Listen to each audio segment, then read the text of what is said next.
Last month, the Constitutional Court declared the preferential procurement regulations of 2017 illegal.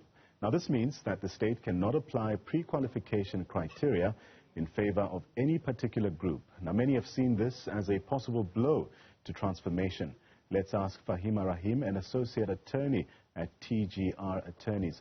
Faheema, a pleasure to have you on the program this evening. And what is your give us some of the reasons that were declared that the 2017 regulations were indeed invalid. What was said in court?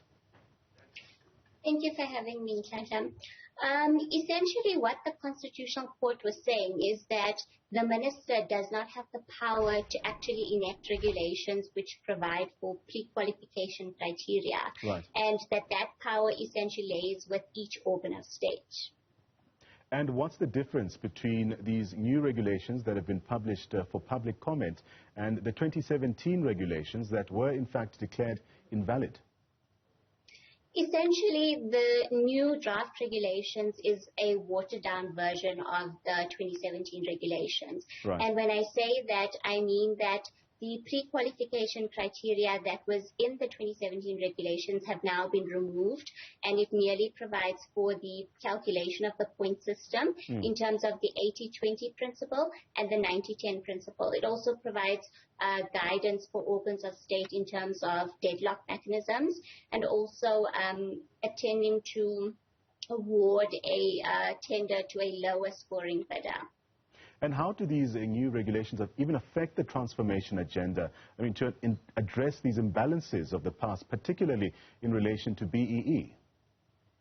So, Nhlanhla, the Constitutional Court said that the minister does not have the power to enact the regulations which provide for the pre-qualification criteria. Right.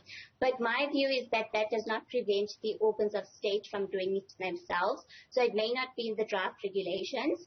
And when the draft regulations essentially becomes law, it may not be in terms of those regulations which are binding, but they can do so in terms of their own supply chain management policies.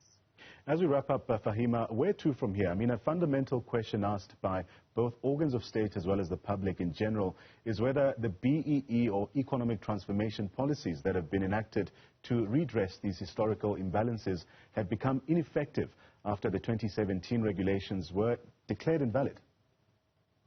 So, Nhlanhla, like I've just mentioned previously, you know, the minister said, or the Constitutional Court rather, said that the minister did not have the power to establish those regulations which provided the pre-qualification criteria.